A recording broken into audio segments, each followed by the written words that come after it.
It's past 3 in the morning. BTS just finished their El Paso concert on the ongoing world tour, and instead of sleeping like normal human beings, Jin, RM, and V decided the only logical next step was a live stream with chicken on an egg carton tripod. This is not staged. This is just them. The live actually fails to start 4 times before it finally works. Jin is already in chaos mode before a single word is spoken. When it finally connects, RM's face isn't even showing on camera. This is the 4th time. Hello? I'm Jin. I'm RM. Your face isn't showing, Young. Jin introduces the group with full theatrical energy, despite clearly just having come off stage. Hello! This is Bang Bang Bang. The 3 members present tonight are Jin, Kim Seok-jin, born December 4th, 1992, the oldest member of BTS at 33, RM, Kim Namjoon, born September 12, 1994, the group's leader, currently 31, and V, Kim Tae-young, born December 30th, 1995, 30 years old. Immediately, someone points out that all 3 of them share the surname Kim. Jin is from the Gangnan Kim clan, RM is from the Gwangsan Kim clan, V is from the Gangsan Kim clan. This is treated with the same level of historical gravity as a major archaeological discovery. Aren't we all from the same Kim family? Jin then casually mentioned he spotted TXT's Youngjoon doing a live stream on Weverse on the drive home and wanted to collaborate. He couldn't figure out how to send a request to join. V confidently says Youngjoon would accept, because apparently, Youngjoon regularly sends Jin photos of himself blowing kisses. Jin's proposed solution, if Youngjoon ever hesitates? Just overpower him as a senior. Here is the situation. They want to show the chicken on camera. They want a proper angle. But Jin accidentally left his tripod at the venue, Sun Bowl Stadium, because he had planned to do the stream there before the venue logistics changed. Their solution? They wedge the phone into an egg carton and spend the next few minutes adjusting it like a professional camera rig. RM stretches his legs out at a specific angle to act as a counterweight. Jin tilts the carton slightly. V suggests a rotation. Slowly, against all odds, a workable camera angle is achieved. Clip reference 314. We don't even have a legendary tripod. We're fixing it to an egg carton right now. The egg carton is slightly visible in frame throughout the entire stream. Nobody cares. Jin calls it the old Hadori vibe. Hadori refers to the early 2000s Korean internet broadcasting era. Grainy, low resolution, completely unpolished. Jin means this as a sincere compliment. This is the aesthetic. This is the content. Now, the actual chicken debate. They open the boxes and immediately face a critical question. Who gets the chicken leg? Jin's leg had been hurting, so RM insists Jin take it first. Jin deflects. RM deflects back. V, meanwhile, has already picked up a leg and started eating with his bare hands while the other 2 are still mid-negotiation. They pause for a toast. You all worked hard today. You were keep today. You did the flip twice at the end. Jin then delivers an unexpectedly detailed analysis of why he does not eat fried chicken. The crispy coating scrapes the roof of his mouth. He only eats seasoned yangnyeom chicken and specifically prefers it once it has softened slightly. He also likes soggy cereal. He presents all of this without any irony, then describes himself as a noble type, very sensitive. V agrees the seasoned chicken is superior. RM agrees. They realize they didn't order enough seasoned chicken. This is treated as a genuine crisis, and they request more. This is the level of drama that defines a 3 a.m. live stream. Once the chicken situation is somewhat under control, the conversation shifts to the concert itself and what this tour genuinely means to them after their military service hiatus. RM gets emotional in the quietest, most understated way. I think this tour is really good because it's not too tight or too much. I can truly enjoy it. Jin adds, honestly, I thought we wouldn't be able to tour. I wondered if this day would ever come. When I was in the military, I always thought about it. This isn't just hype.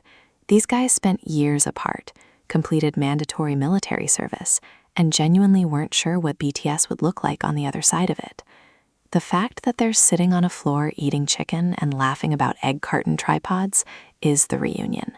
This is what they were waiting for. They talk about the El Paso show specifically. The moon was so bright during the performance that they changed the lyrics of one song in the moment to reference it. The moon rose so brightly, we changed it to the moon has risen. El Paso altitude facts, courtesy of V, who researched this before arrival. the city sits at 1,100 meters above sea level. V was hoping there'd be an observatory like the Griffith Observatory in LA. There was one, but it was 3 hours away. He still talks about it like it's a personal loss. The air here is so clear. You can see the stars so much better at this altitude, maybe even the Milky Way. Jin, helpfully. Then you could see Jupiter too. They also talk about the randomness of encores. The members genuinely don't know which songs will come out each night. It's all spontaneous. The night's highlights included Wings and J-Hope's Mings, which Jin describes as really shocking, so good, and says he's betting on it every time. One of the most charming parts of the stream is when they talk about what actually makes performing fun, and it has nothing to do with the big set pieces or the production. It's the small, unscripted moments between members on stage. Jin mentions that before going on stage tonight, he spent 2 hours dying and respawning, trying to beat a video game boss he'd rated himself as 2 stars on his personal difficulty scale.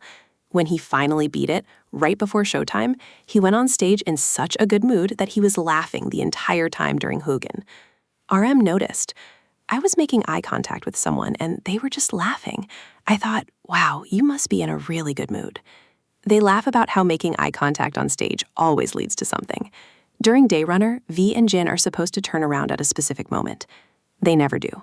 Every single night, instead of turning, they just lock eyes with each other and improvise.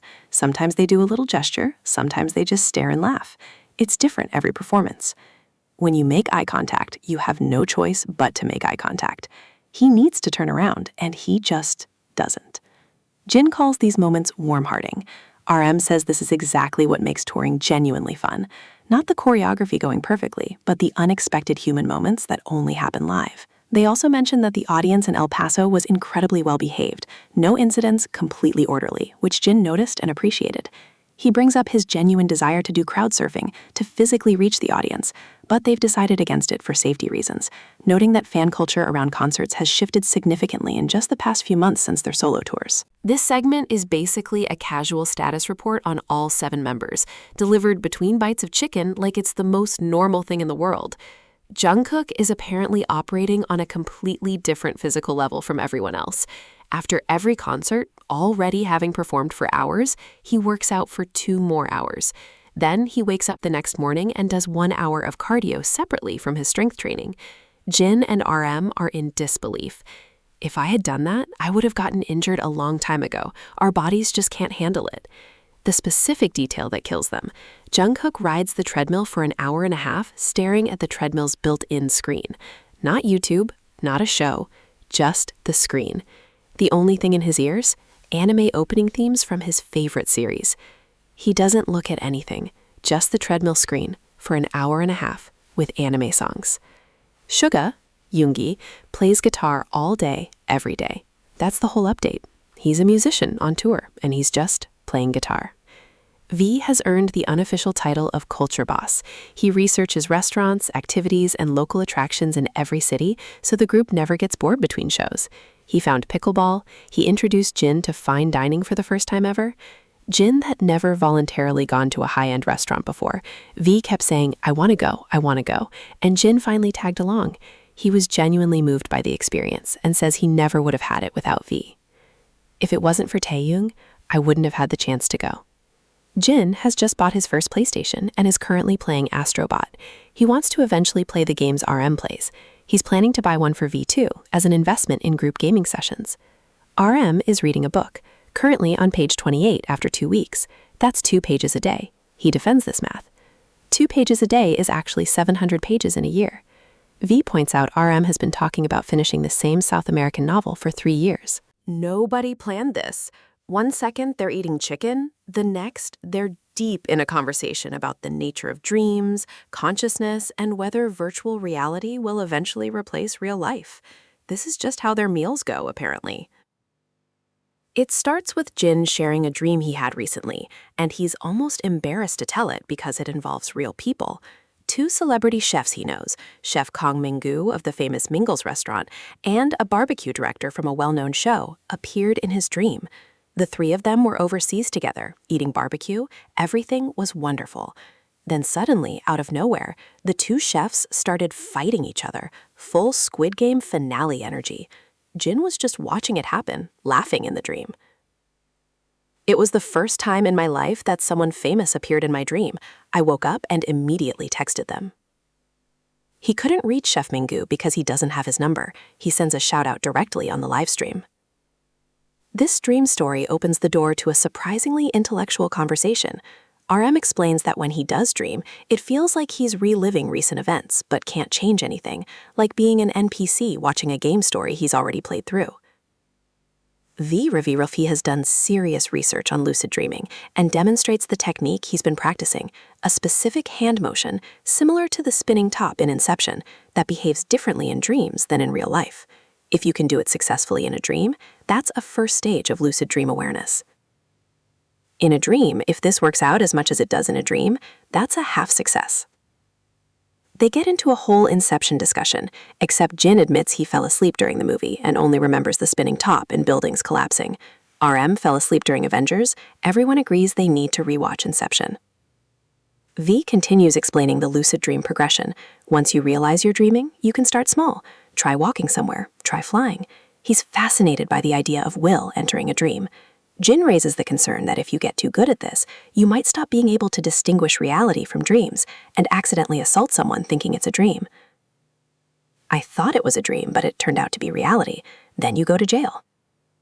Jin then shares a sleep tip that he swears works, imagining scenarios completely detached from reality before sleeping, like flying through the sky, bumping into a bird, the bird saying hello. The more surreal and unreal the image, the faster you fall asleep, because your brain stops processing stress and daily thoughts. RM connects this to REM sleep science, explaining that REM stands for rapid eye movement, where your closed eyes literally move rapidly during dreams. Dreaming frequently means lighter sleep. Not dreaming means you're getting deep, restorative sleep. The less you dream, the better you actually slept. Then V proposes a thought experiment. What if a virtual reality game pod existed where 100 hours inside equals 1 real-world hour? Jin's immediate response, completely serious. I really don't think I would ever come out. I genuinely would not come out. RM points out that if everyone was inside the pod, there'd be no audience left to tour for. Jin proposes they just perform inside the virtual world, like BTS doing a concert inside Fortnite, which, to be fair, is something that has actually happened with other artists. If you follow BTS content at all, you may have heard about the rock honey, 야생보고.